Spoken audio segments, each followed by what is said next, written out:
Good morning, everyone. Please confirm you can hear me loud and clear. Yes, thanks. Oh, thank you, Peter. Thank you. All right, so we'll be starting shortly, but let's just allow say 2 to 3 minutes for more people to join in, then we will start. Thank you for your patience.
Okay. Thank you everyone for joining early. Um, I think we can start now. This is a good time to start, right? And we're grateful that you joined early. Please confirm you can hear me loud and clear again. Yes. Okay, thank you very much.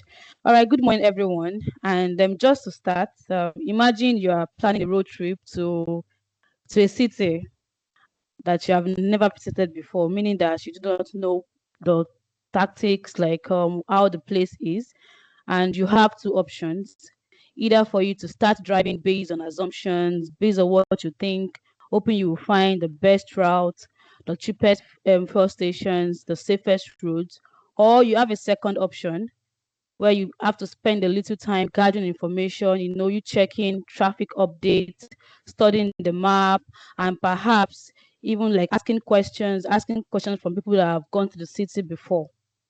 If I ask the room now, everybody would want to go for the second option. And the reason is because we believe that better information would lead to better decision. So the truth is that the upstream oil and gas industry is not different, because we know that company invest millions, even sometimes billions of dollars to make decisions about where to drill, where to explore, develop, and even to produce. and which is why we are here today. We are here today to learn about market intelligence and technical advisory, how it increases or amplifies upstream value. And today's session is going to be wonderful because I have a very wonderful person in the room today, Mr. Peter Elliott, and he will be taking us through the presentation, and then we'll have a short panel session where we'll be answering some questions, and then we'll make it open to the audience. If at any time you have a question, and or maybe you cannot hear us, you can drop message on the chat box, and then my colleagues will just take those questions and we would get to answer them. Welcome once again, and thank you for joining us. All right, so just to move.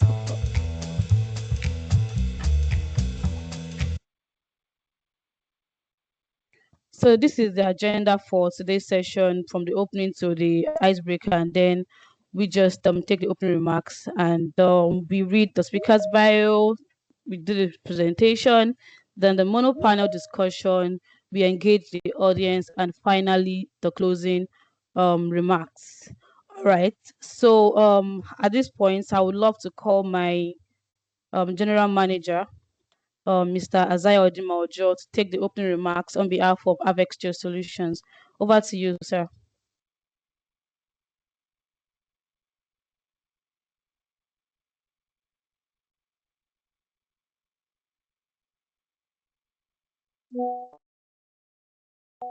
Mr. Azai Odimaojo, can you hear us? Okay, so if he's not on the call, my MD is currently on the call, Mr. Peter Macaulay. All right, so I would just, I think, yeah, MD, please can you Hello, good unmute morning, and yes. everyone. If you can hear me, please signify by reacting. If you can hear me, please signify Morning, by Peter. reacting. Good We can morning. hear you. Right. Thank you, everyone, for joining this webinar. We truly appreciate the opportunity to meet with everyone again on this platform. And we believe that this meeting or this webinar will be of great value to us, as we see in the caption, amplifying upstream value. And hopefully Peter and Olaito and the team will be able to do justice to the topic. And please feel free to contact us, asking questions or asking for guidance. And hopefully we would have an exciting time. Thank you all for joining. And we also look forward to further engagements. Thank you. Thank you very much, MD, Mr. Peter Macaulay. So just very quickly, we'll be doing an interactive warm-up. If this was a physical gathering, I would say we should all stand up and maybe dance or just do some exercises. But right now, I want us to bring out our phones and then just scan the QR code on the screen. We have some few questions just to warm up. Bring out your phones. Let's oh, nice, we have one person joined already. Amazing. All right, please bring out your phones, scan the QR code on the screen, or you can just go to menti.com on your phone and just put in the code.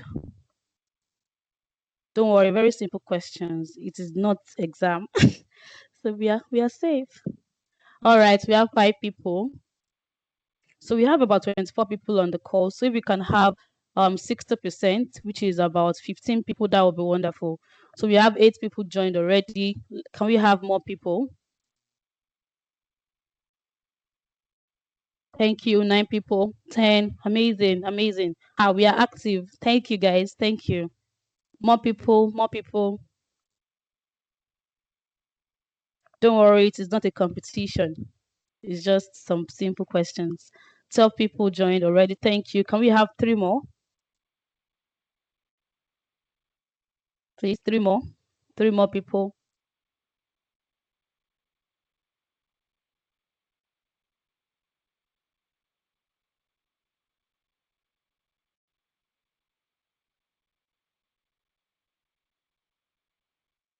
3 more people.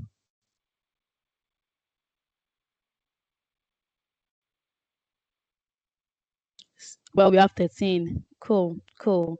Amazing. 2 more people.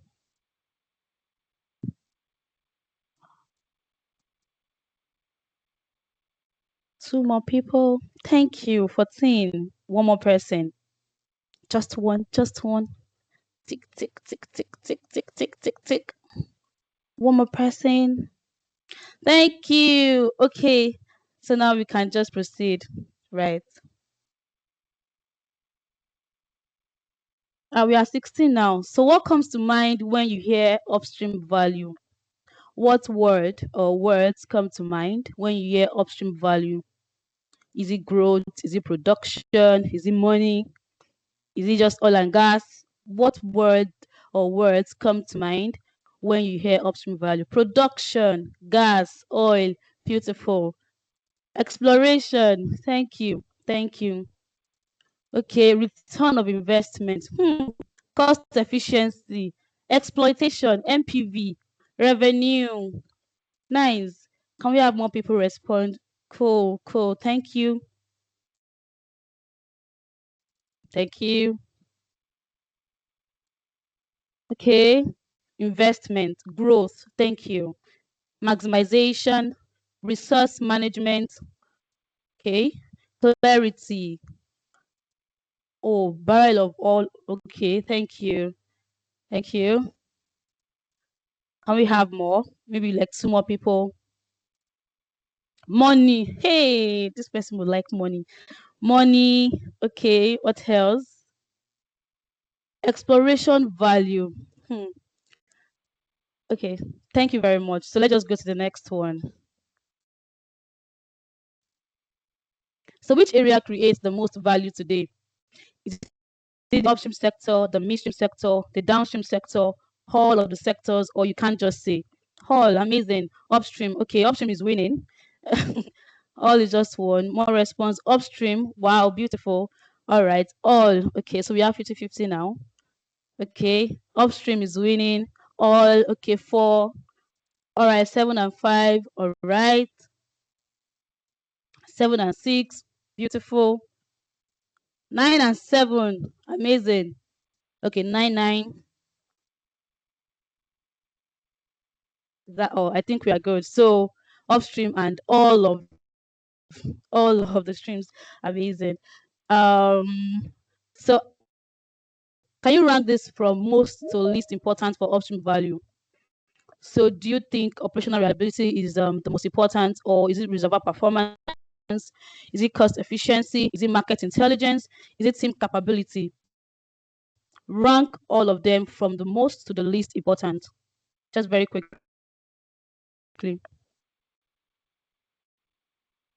Okay, market intelligence is leading. Can we have more? Okay, MI is still leading. Can we have more responses? Okay, reservoir performance is coming up. Beautiful. But MI is still leading. Can we have more responses, please?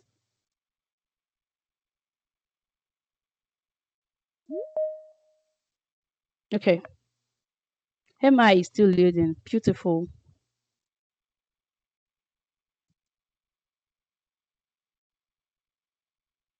Okay. Wow. Reservoir performance is now leading. All right. Thank you very much, guys.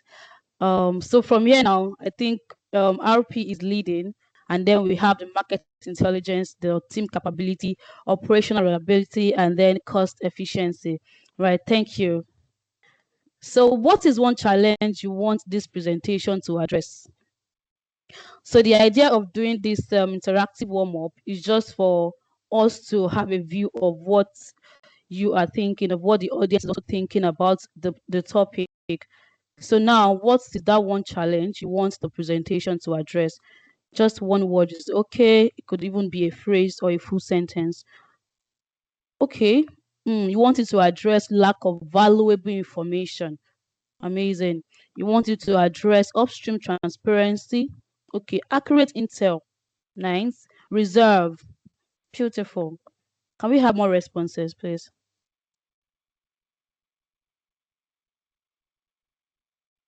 Okay, understanding how upstream value can be maximized.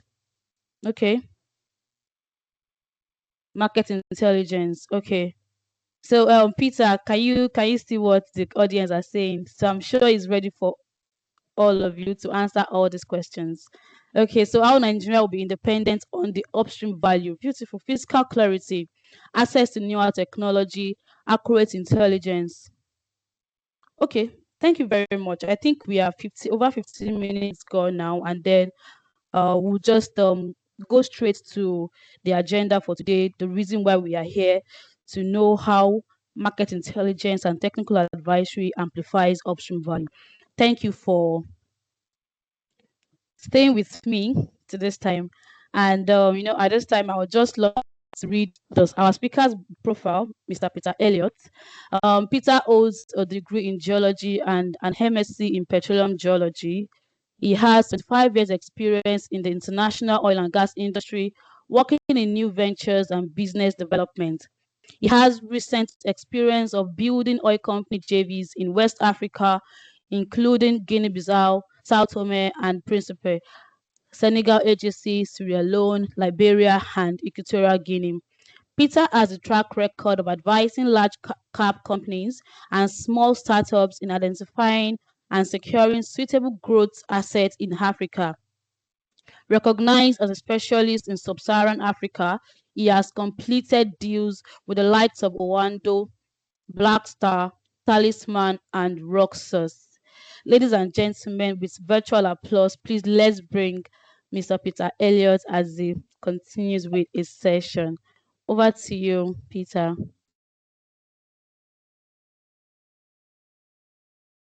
Thank you, Olaitan. And thank you very much for the invitation today to take this webinar and present to your team and your esteemed delegates today on the webinar. I appreciate everyone taking an hour out of their busy schedules. I have a short presentation, and then we can take any Q&A, and we'll hand it back to Harvex and Olaitan and her team. I wanted to just start with reminding everybody about N Ventures. We are a global market intelligence company. We specialize in GIS databases, reports, mainly upstream oil and gas activity. The name N Ventures is also suggests that we are very supportive of new ventures and business development programs. So apart from activity, we also cover opportunities that oil companies and gas companies and explorers can get involved in. We have the E&P business and market intel segment. We cover natural hydrogen. We have very large geological databases in the Earth-Moose libraries, and we have several other products around the world. Our coverage is almost global. We have 6 regions that span most of the E&P industry today. So on the back of that introduction, I'd like to take you through some of our thoughts, having spoken to the team here and got some interesting information together and ideas on the ability to amplify value through market intelligence and technical advisory. So the value of business intelligence as we see it is primarily to provide insights in order to understand trends. And that analysis leads to better strategic positioning for most oil companies. If you consider an oil company to be a technical team trying to find a sweet spot, or an investment team trying to find the best return on investment, these are the kind of insights and data that people require to make those best decisions on strategy. Market intelligence gives access to structured data. So You could spend a lot of time trying to build your own databases and look for accurate information. But to go through a market intelligence provider like Ventures allows you to access structured databases. And that's on the back of strong relationships with people like our partners, Harvex, who kindly invited us today, other partners around Africa and the globe, and directly with government organizations like the regulator here in Nigeria, the NUPRC. We're very, very pleased to work directly with on this. Some examples of where that works really well: when you have a structured database and open access to intel accuracy data. In Malaysia, for example, the NPM have done a good job there, and offshore Malaysia has seen a huge increase in investment and exploration. ANPG in Angola has a similar trajectory. ANP in Brazil. These are all, along with NUPRC, recognized as running competent, accurate, transparent operations to improve access to structured data, intelligence, and therefore enhance or amplify investments.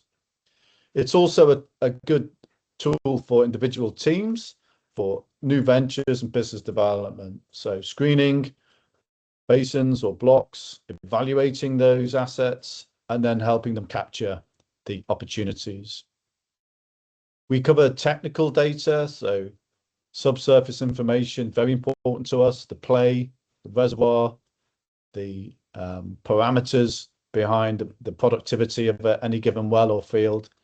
And we cover the commercial, the above ground information, the fiscal regime, the stability, and the long-term outlook for investment there. And then finally, we cover the news like any other good intelligence provider. And that's actually really useful because it sets the scene. What's happening in Nigeria today? What's happening in Angola today? Why is Namibia in the news? It sets out trends. And then from that, you develop opportunities to participate. It also helps with portfolio management on a more granular level. If you're looking at entitlements of your partners or yourselves or your competitors, and that market intelligence, the granular intelligence behind ownership entitlements is vital for understanding where your investment's going.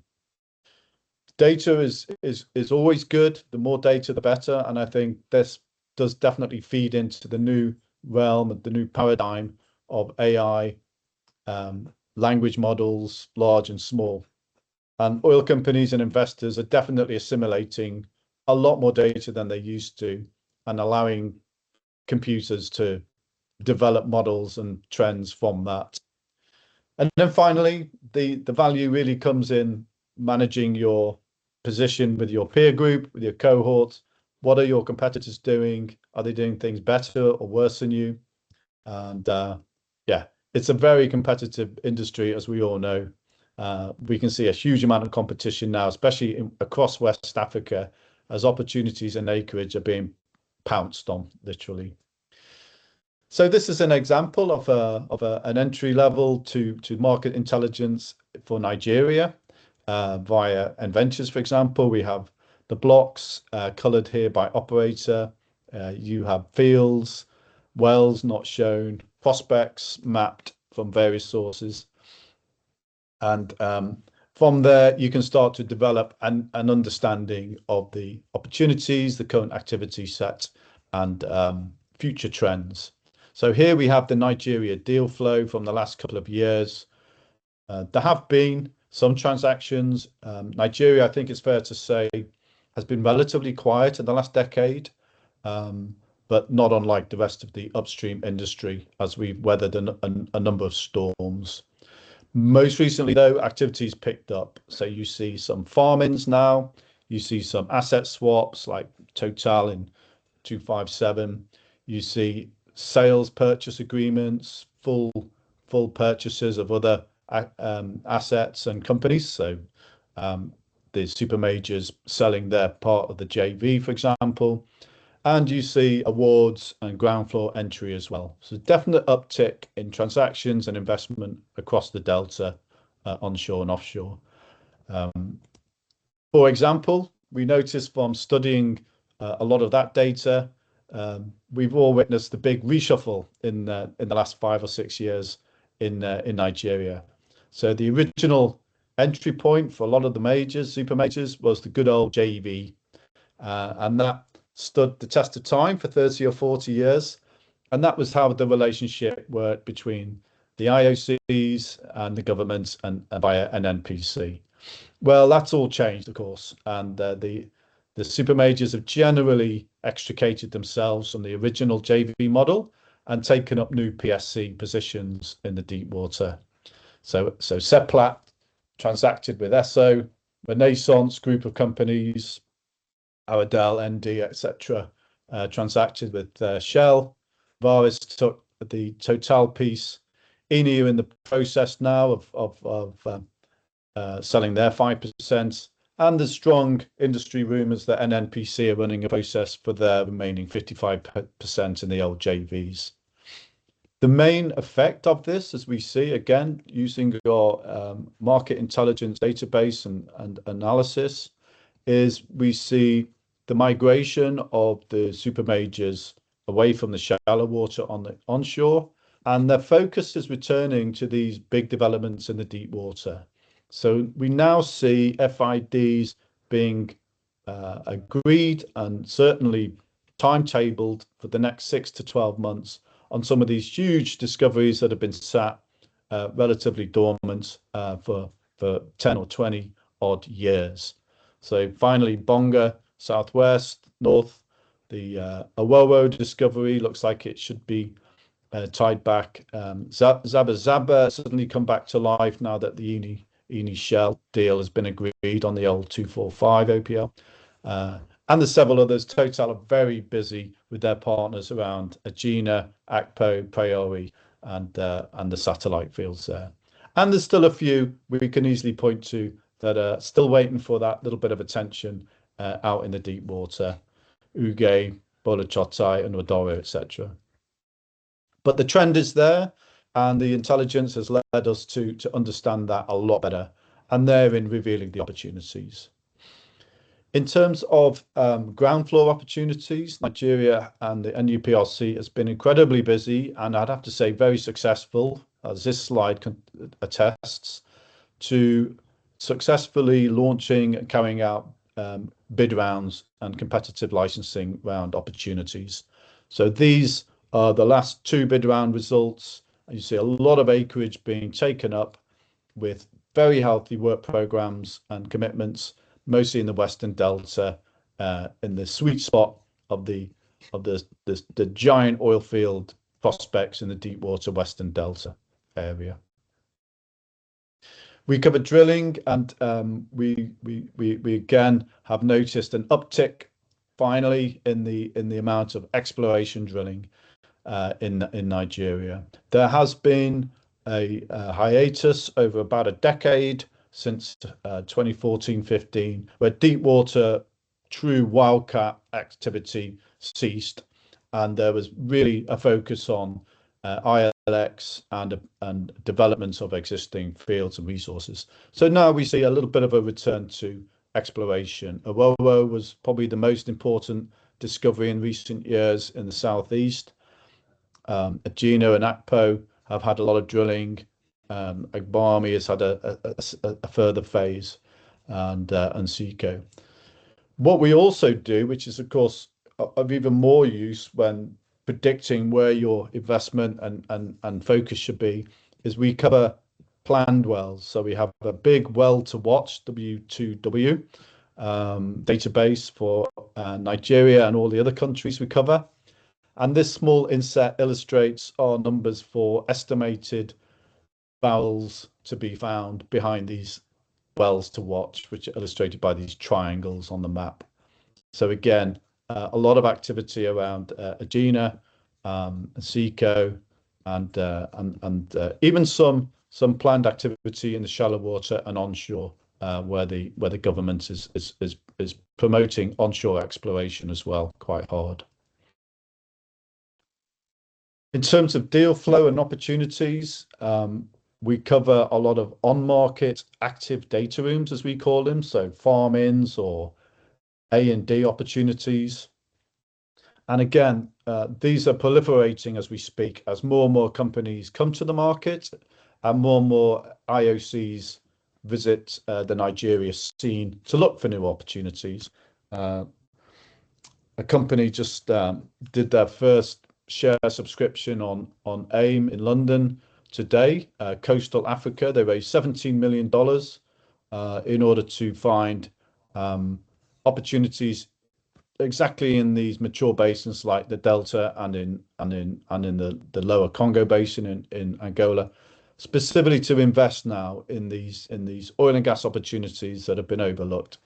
And the ability to clearly see the opportunity, to understand it, to analyze it is very significant, and improves access for the investors.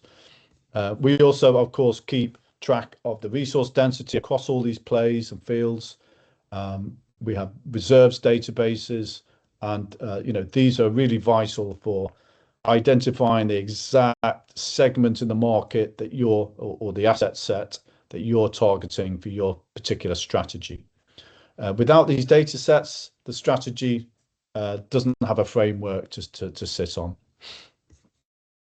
So one very good example of amplifying the message via market intelligence is acreage promotion. So I just highlight here some of the obvious or hopefully obvious advantages to having accurate, timely, good information across bid round opportunities. So the ability to communicate the opportunity, the bid round, the licensing round, the terms is of course vital. It's a big industry out there. There are potential clients in the Far East, in the West, in the Middle East, and having an accurate, open, structured database of bid round information enhances transparency and therefore trust from investors that nothing's going to change. It's a level playing field, and they know exactly the size and shape of the investment that they're looking at. It allows the NOC or the regulator, and UPRC in this case, to illustrate that structured, organized opportunity to participate. So they can show the steps, the database available, and again, this idea of a level playing field to access opportunities. It can provide access to data, and we do see a lot of bid rounds around the world that have been very successful on the back of opening a lot more technical data, for example. But that also extends to commercial data, model PSCs, model agreements, petroleum codes. I mean, the PIA, for example, in Nigeria has made a huge change since about 2021 to the whole industry. And that has to be communicated, and it has to be understood, and it has to be accessed without any particular friction between the investor and the government. There's a role to promote, so having data above ground, below ground, a lot of technical insight helps promote and gets investors excited about these assets and blocks and fields. And then overall, these all come together to improve the competitive environment. So companies know what they're bidding on, they know what they want, they can see insights into the terms, and therefore they are more likely to compete with their peer group for the assets. So data, like I say, really helps. The more data is available, the fiscal terms have to be good, certainly have to be clear and communicated, and the prospectivity has to be communicated via these structured bid round intelligence databases. And then finally, the structure of the bid round or the license round itself can be communicated so that the whole industry knows that there is a timeline, there are deadlines, there are pre-qualification requirements, and there are certain expectations of both the regulator and the investor and the oil company to meet in order to have a successful opportunity through the bid round process. Trust the process. So, for example, we've covered various bid rounds recently in Nigeria, which have been very well publicized, promoted, and they've received a number of investments on the back of that. So the way we generally communicate that is to summarize the blocks on offer. We add all of the various documents and block summaries and commercial and legal documents that the government publishes to support that bid round. So 22, 24, the most recent 2025 bid round is actually due to close on Friday. So if you get anything from this seminar today, it's a reminder to get the bids printed off, stamped and delivered by Friday for the 2025 bid round. And then as we speak, NUPRC are talking about launching the 26 bid round in the Q3 this year. So there's a lot of stuff to keep on top of. It has to be accurate, timely, and structured so that it's accessible. So I just want to finish on some points to make on what we've learned from looking at this market intelligence today. So the deep water Nigeria developments are coming back into focus. The super majors have sat on some of the big discoveries for a while, but there's certainly a resumption of massive investment in these developments in the deep water. The majors and super majors are clearly migrating from the onshore and shallow out to deep water, and that does two things. It moves these FID plans a lot closer because that's their focus, and it releases a huge opportunity set onshore and shallow, where there is just as much oil and gas to find and develop as ever has been in the Delta. And I'm sure I hope a lot of you agree with that. Companies like the Renaissance joint ventures, Seplat, Varus, they have all already taken advantage of some of this, but there's a whole lot more to take advantage of. And again, that leads to near field developments, ILX, and the reassessment of older fields which have great resources available. The other trend has been much better bid round access, and we've talked about that. New exploration is back on the agenda. We see that right across the West African frontiers, and none more than the deep water delta. And we see a lot more new seismic and geotechnical activity. So there's more surveys, there's more studies, and there's more multi-client activity. So how does this business intelligence amplify investments? The final messages from looking at briefly today on this: Nigeria is certainly open for business, and that's a trend that's really picked up in the last 18 months. Proven undeveloped discoveries, previously drilled opportunities, onshore shallow, represent a huge new sector that a growing sector of investors are starting to look at again. Regular, broad bid round opportunities are now being promoted very effectively, and are achieving good results with new incoming investors. And a lot of those investors, it's worth pointing out, are Nigerian firms with tremendous skills and capacity to take on these exploration campaigns. And it's fantastic to see the likes of, R28, for example, Multiplan, several other, big Nigerian firms moving their focus into investing in indigenous oil and gas opportunities. So these structured, the structured center of investment provides high returns. There's more transparency, there's more trust, and this indeed helps the investment landscape. And the overall message is, that Nigeria is a world-class center of potential well into the future in what is a very low risk, mature basin, and therefore compares well with some exploration investment that we are seeing across other basins in West Africa. So I really appreciate the opportunity to present my slides today and the messages from Adventures and PVE. Certainly happy to field any questions or comments that the delegates have today. Thank you. Thank you very much, Peter Elliott. Please, I want to see more reactions. Clapping emoji, please. Thank you, guys. Thank you. That was beautiful. No, it was good to hear you speak about the Nigeria active data rooms, from the exploration to the appraisal, development, and then to the production. I really enjoyed myself, and my notes is actually very full.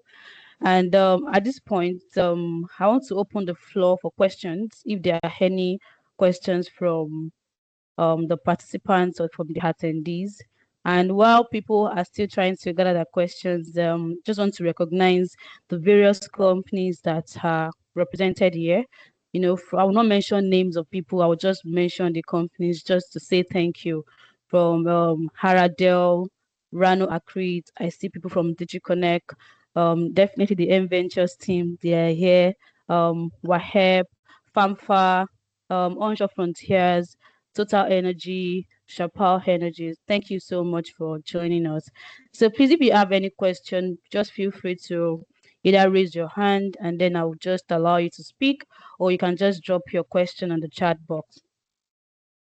All right, so let me just share my screen.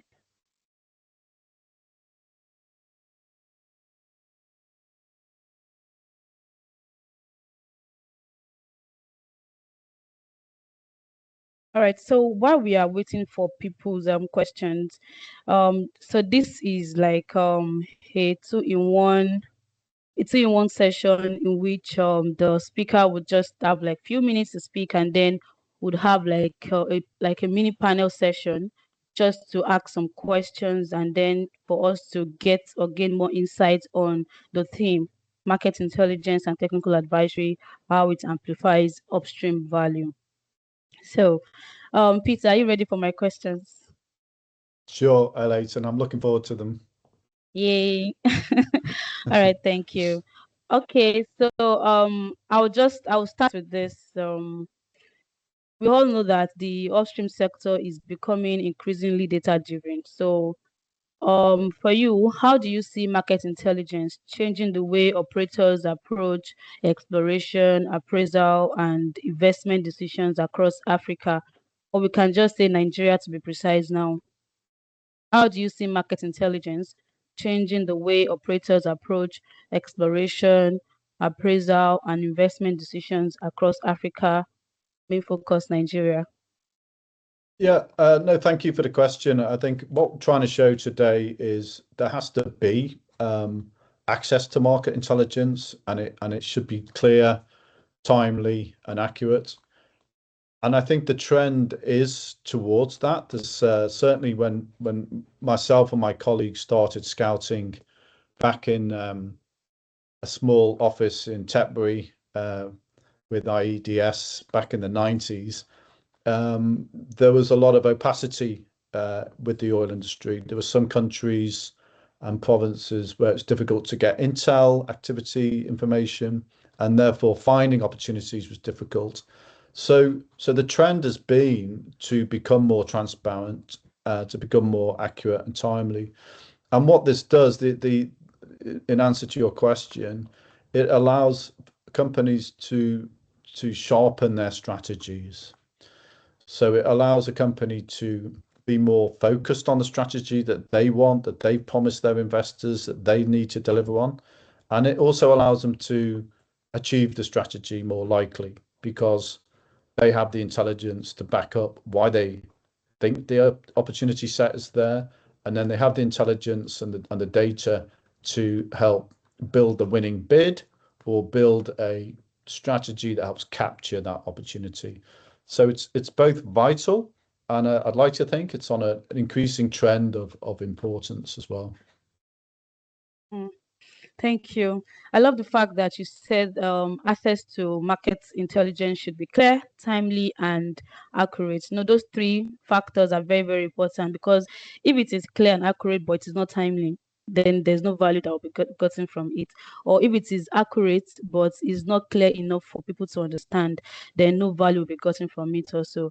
And I also got one thing where you said that this would actually help companies to be more focused on their strategies. I think that's really really spot on, right? So my second question, right? Please, Avex team, if there are any questions in the chat box, please just let me know, just prompt me. Thank I you. know KK's got his hand up. Oh, okay. So let me just allow Sakeke to ask his question, then I'll proceed with my own questions. I will just let me try to allow him speak.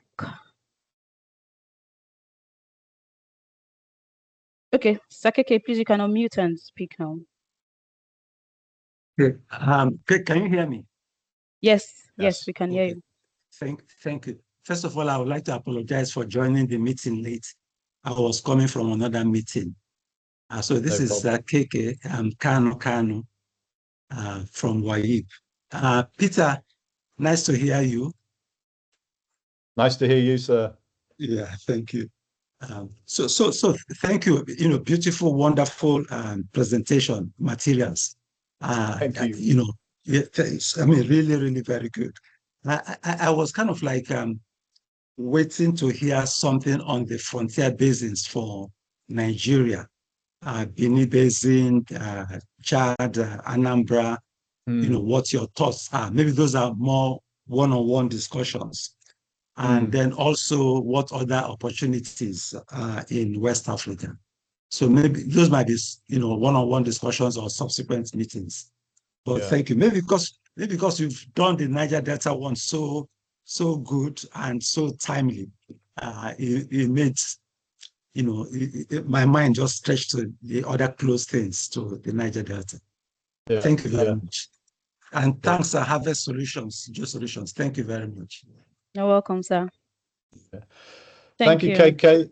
It's always a pleasure to see you again and to hear from you. So thank you very much for making the time today, and I hope you're doing well. Look, it's a great question. The frontier basins are really important to the government and the regulator in Nigeria.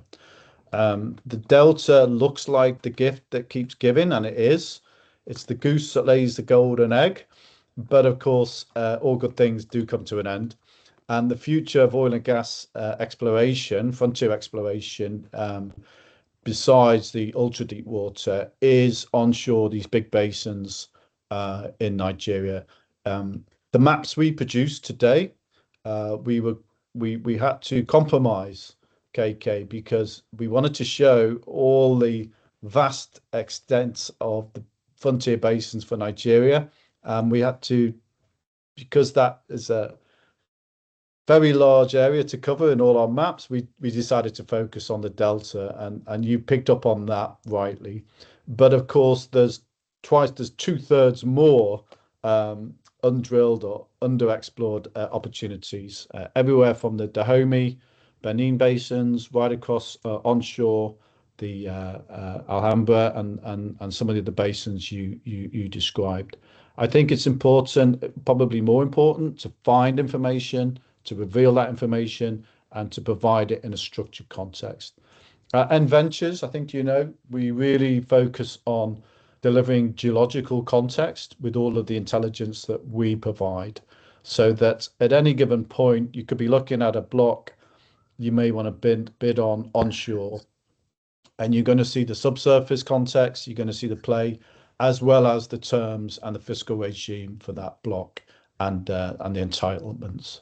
So yeah, it's a really good point, and we do try very hard to help companies understand that unexposed opportunity on these onshore and other basins. And then just finally, on the back of your question, yeah, you certainly see that trend in West Africa as a whole. So I've just written an article recently, you can find it online, illustrating how the super majors are scaling up actually in their frontier exploration efforts, and they are taking very large positions, basin scale positions across West Africa, where in the past They were very focused on a block or one single play. So it's a really good point, and thank you for making that. And we are covering that new trend with great focus, and we're very happy to provide our clients with that intel. Thank you. Thank you, Peter. Thank you, Sakeke, for the question. All right, so we have a question in the chat box, and I would read this out for you. It says, when screening frontier basins in Africa where data is sparse, how do you weight data quality and availability against prospectivity? And at what point does limited data alone disqualify an opportunity? So I will take the question again. When screening frontier basins in Africa where data is sparse, how do you weigh data quality and availability against prospectivity? And at what point does limited data alone disqualify an opportunity? Yeah, thank you. Great question. Great question. I mean, this is a an age-old question if you think about it, because of course every single basin starts with zero data and proceeds unsteadily from there. I think the opportunity is for companies like Adventures and other data providers to find that data, to work and encourage local regulators to release data and again structure it and make it available in a timely fashion. It does weigh against prospectivity sometimes, but then that's when you call the geologist. Get the geologist in, get the maps on the table, and start using your imagination. At the end of the day, if you can put a source rock in a basin, then everything else can be built around that. The opportunities, the traps, the structures, the prospects, the fiscal regime, the timelines, everything else could go on. So a good bit of groundwork, bit of field work, you can actually deal with those issues quite significantly with the right approach. And then finally, I would just say, don't let data sparsity exclude or preclude an investment. Come to Adventures and work with us to dig deep and find the data and intel you need on any given basin. Thank you. Thank you very much, Peter. Mr. Victor, I hope that answers your question. All right. So, Peter, so I still have more questions for you. And this particular question is related to the monthly newsletter that you and your team provide, on exploration and appraisal drilling intelligence. So I want you to tell us what are some of the key insights or trends operators should be paying closer attention to when reviewing this data. And I also wanted to talk about the accessibility. How do people access this monthly newsletter? Is it that it's always on your website? Is it physical, like the companies need to purchase or something? So I just wanted to give us clarification. So there are two questions here. You telling us the key insights or the trends that operators should pay closer attention to, and then you also talking about the accessibility. Yeah, thank you, Olayton. Yeah, so we've talked about the trends and the opportunities today. So the opening up of a myriad of opportunities in Nigeria is very significant. You can see that. You can see the trends we've described already. The super majors, leaving the old JVs and focusing on the big prizes in the ultra deep water that reasonably they only can do with the help of Nigerian firms. So the trend is to look for fields that haven't been developed to their full potential, single well discoveries that have never been developed, marginal fields that just need a little bit of TLC and some new technology, and then the A&D scene where a lot of divestments are coming to the market in rapid succession. So as they're divested by super majors or indeed other firms. The opportunity for gas is huge in Nigeria. Gas monetization is definitely back on the agenda. There's already, you know, relatively good infrastructure in Nigeria. There's three, I think, very successful LNG projects that have really paid out over the last 2 decades, and that will continue. There's a lot more domestic gas utilization plans, uh, and we see more focus on developing and using gas from offshore fields. So that's the other trend that we do not want to ignore, and good intel helps. In terms of our offering, we provide our clients with daily updates on drilling, deals, blocks, concessions, bid rounds, prospects, oil and gas fields. Everything that changes on the ground, we update our online live GIS portal, and that includes a news feed. And our clients generally log into that each morning and find out what's going on. Then every 4 weeks, we compile that into a 100 or 200 page activity report, and that goes out in PDF to all of our clients. And then finally, via email, if a well is spud or a discovery is made or a big deal is announced, we'll have daily smaller PDF reports focused on those interim results through the month. So our work is really designed for deliverability. We put very few barriers. We put no barriers between our clients and the intelligence they need. We provide company-wide subscriptions. Everything's live on a browser. You don't even have to run any specific software. We use off-the-shelf products like GIS, good old PDF. So you don't have to train anyone on new software. And we provide geological context in everything we report as well. Beautiful. Thank you. I love, let's say, emphasis on no barriers. All right, thank you. So I want us to just move this conversation towards our regulator here in Nigeria, NEPRC. And we know that when it comes to data, like the first regulator that you mentioned is NEPRC. So I just want to ask how does access to the structured exploration data that you get from NEPRC enhance decision making for upstream investors? And I also wanted to just make a comment on how NEPRC have been supportive in terms of providing the data, right? Unfortunately, they couldn't join us this morning because they have a clashing meeting. So, but then they requested for meeting recording. So, right. So I just wanted to talk about how Thanks for the heads the up. data would, yeah, how the data would enhance decision making, and just make comments on how they have been providing the data. Yeah. Thank No, you. thank you. Yeah, it's a really good point.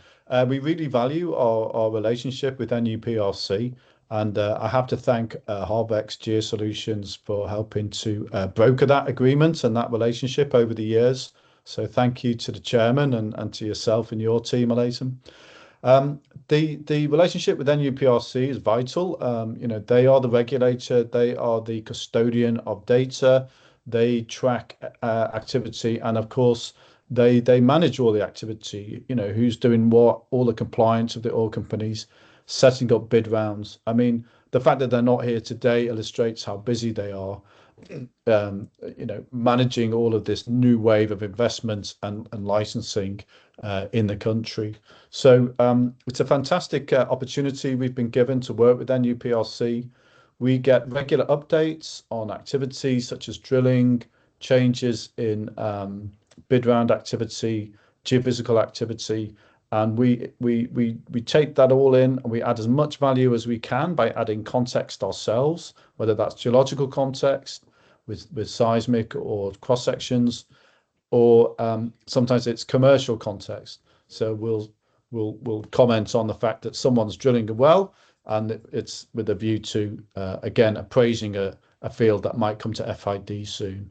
So we add as much context as we can, and then in answer to your question, we go back to the fact that that intelligence, supported with a vital input from NUPRC, is relied upon, it's trusted, it's recognized in a structured format that Enventures deliver it, and it therefore helps with investment strategies across a number of oil companies looking at Nigeria today. Thank you. Thank you very much. Dear audience, please, if you have any question, please feel free to either drop in the chat box, or you can just raise your hand and I will allow you to speak, or the team will allow you to speak. Right. So, Peter, I have two more questions. One just before the closing question. So I guess maybe before we finish this question, maybe we would have one or two questions from the audience, right? Okay, so this question is just about indigenous operators. Remember, I kind of mentioned the various companies that are currently on the call, and the idea of me mentioning them is just for you to have an hang of the people that are currently on the call, right? And it's because of them I want to actually ask this question, right? So for indigenous operators that are looking to grow their portfolios, what practical strategies would you recommend for identifying, evaluating, and also de-risking opportunities? Yeah, good question. Yeah, look, the indigenous scene in Nigeria is burgeoning, and it has been for a couple of years now, and it's wonderful to see that. There's always been a very strong drive towards local content, local accountability, and much more Nigerian investment, by the people for the people, and this is a fantastic trend. I'm really pleased some of the Nigerian oil companies are on the call today. We've worked with some of them before, and currently, and we certainly love to work with some of them into the future as well. I guess the answer is in terms of how they would benefit is to use the natural advantage of being a Nigerian indigenous company. So you've got an absolute wealth of skills and competency. Anyone who works with Nigerian firms always comes away, if you don't mind me saying, with a very positive sense of clear skills, competency, and a group of people that are incredibly conscientious in applying rigorous workflows to get the very best results. It's a very impressive work environment, I find, every single time. And I think the indigenous firms can marry that with access to their relationships in country, to other divesting opportunities and companies, with their understanding of the Delta and other basins, KK, in Nigeria. Because of course, a lot of your geologists and geophysicists have lived and breathed Nigerian geology their whole careers, and it is subtle. There are challenges. It's not a slam dunk in Nigeria. A lot of majors and large caps have come and gone. In the past, you look at Devon and Nexen and people, ConocoPhillips. So to have that indigenous competency and insight into the huge potential prospectivity of the Delta and other basins is really, really important. So the answer is to use those God-given advantages that you have as Nigerian firms, develop the finance and investment sector as it is being developed, and support your regulator who's doing a fantastic job at making more and more information, data, and opportunities available almost on a daily basis. So I would say that, and I certainly hope to work predominantly with the Nigerian indigenous firms going forward. Thank you. Thank you, Peter. God-given advantages mean that we're rich, we are wealthy. All right, thank you. Just before my closing question to Peter, please, do we have any question, any comment? You can just raise your hand and then I'll allow you to speak. Okay, we have Sakeke again. I would just so you can unmute yourself. Yeah, you can unmute yourself and speak. So let me first start by apologizing if I'm talking too much. It's Peter's presentation, but permit me. No problem. This is because of the question you asked about about Indigenous operators. yes. We the small operators, tend to have one small block or one small field. NUPRC has been really fantastic. I said it at one of the meetings recently. They've really been fantastic in supporting the industry. Gone were the days when they used to be like trying to beat everybody in line, like policemen. Today, they are enablers. They're actually enabling the industry. And we see it much, much more with this CCE than I've ever seen it, which is really fantastic. One area I think will help the small operators is when we have regional studies. So somebody talked about sparse data. You might have sparse data in your block, but if you have the regional understanding and you have the geologist in the room, then he's able to put that regional understanding to see what's likely happening in his own block. In the UK, when I was with Chevron in the UK, we drilled wells in Congo with 2 seismic lines. But because we had data in the surrounding blocks, that helped to recommend that well, and it was a success. So NUPRC kind of like going beyond helping acquire regional data to doing regional studies, biostrat data. And just from the last comment, even regional financing, for example, talking not just with the technical people, but also with those who are capable of providing financing. So NUPRC, fantastic, really fantastic. I'm just saying there's still a little bit more that they can do to help us with small operators. Thank you. Thank you, KK. No, look, that's fantastic insight, and you have a long and illustrious career there, not just in Nigeria, in West Africa, I know, and other countries. So those insights are really vital and are really enlightening. So thank you.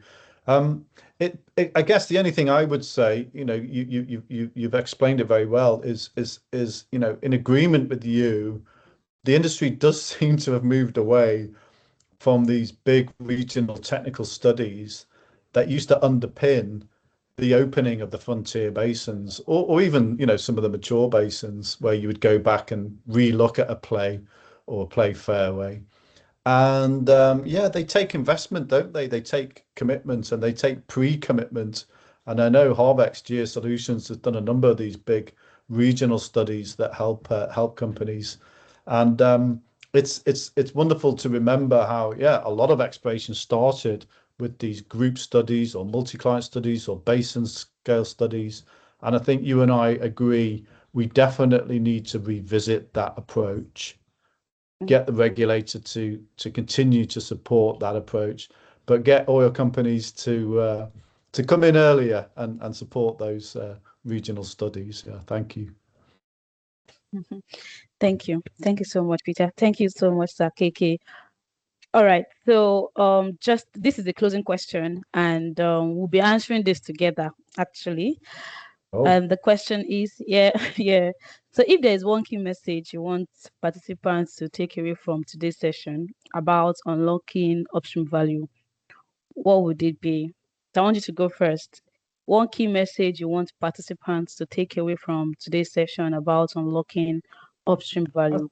No, thank you, Alayton. I think, after everything we've discussed today, I've tried to illustrate the value. So I don't need to rehash that. I think it's yeah, it's definitely obvious the value of good data, structured data. The key message for me is investors need confidence, and confidence comes from clarity. And that's where we can play our role, working with the regulator, NUPRC, working with our partners, Harvex, and working with our clients, the oil companies. So from clarity, you get confidence, and that means confidence to invest. I love it.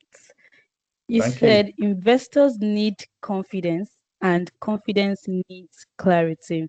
And sincerely, if you are working with an organization like Hen Ventures through Avextra Solutions, this is what you get, the confidence and then the clarity, right? Okay, so for me, I would say that market intelligence is not difficult. Like it is actually very, very simple. It simply means you just understanding the market before you invest so you can get optimum value.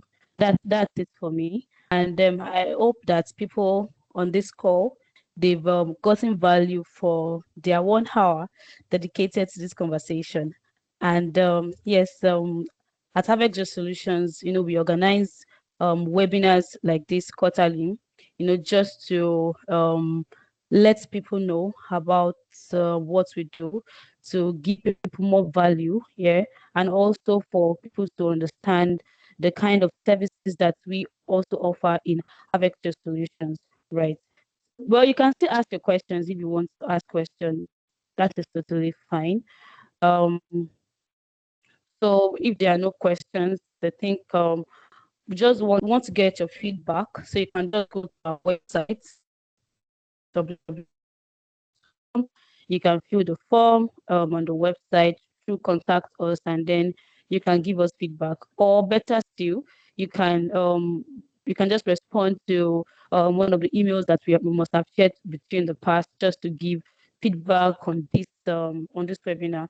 Maybe there's a particular topic you would want us to treat in next quarter, or maybe concerning any of our services or any of our partners, or if there's just maybe a positive or a negative, if there's something that you want us to imbibe or to remove from our webinar, we are open. We are open for conversations, and we also want to know how we can be of service to you. You know, one interesting thing about Have Extra Solutions is that our services cut across the whole value chain.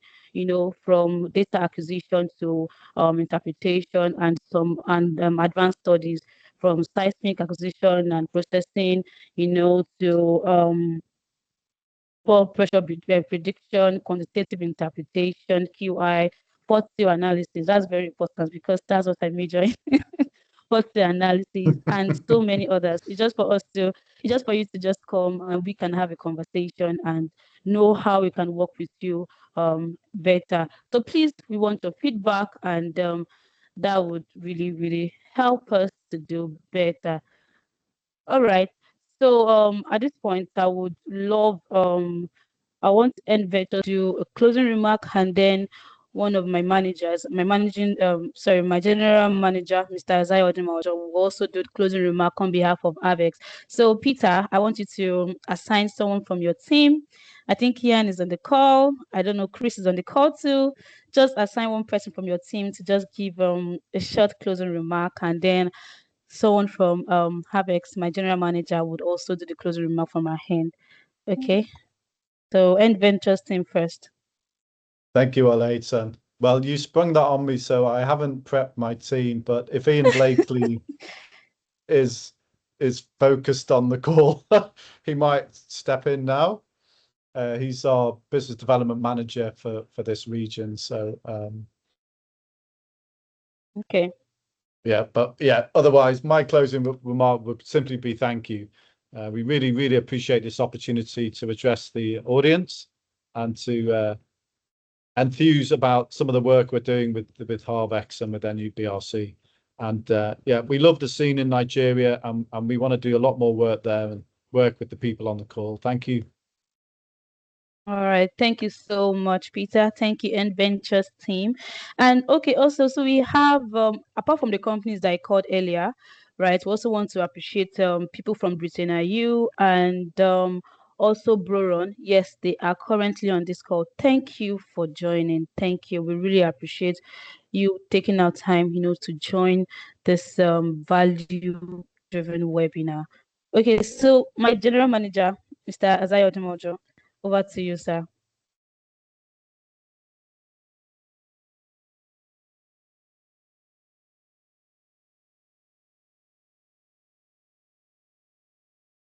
Jem, we can't hear you if you are speaking, or is it just me?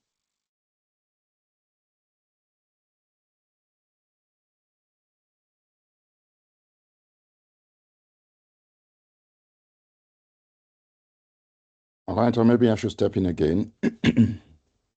Okay, that's fine, MD. All right. Again, we want to thank everyone for joining this webinar. I trust that it has been insightful, and on the basis of the information and the data that has been shared, you'll be able to make informed decisions. And where you think you need additional support, do feel free, as Olaito and Pete mentioned, just feel free to come back to us. We do appreciate your time. We also look forward to further engagements with you. Thank you, and thank you. Thank you, everyone. It was a wonderful 1 hour, 17 minutes with you. And thank you for joining once again. We look forward to your feedback. We look forward to further conversations. We look forward to partnering with you. Thank you, Arado, for joining. Thank you, Rano Akris, for joining. DigiConnect and Ventures team, Wahep, FAMFA, Onshore Frontiers, Total Energies, Chapal Energies, Britain IU, Brown Energies. Thank you. And so many individuals are on this call. Thank you so much and have a wonderful afternoon. Enjoy the rest of your day. Bye. Oh, by Thank the way, you. Bye-bye. Olaito, I think we MD. need to thank NUPRC for all the support over the years. And hopefully by the time they are watching this webinar, they will be able to use the information that we've provided to have further engagements. Thank you to NUPRC and thank you to the Thank CCE you. of NUPRC.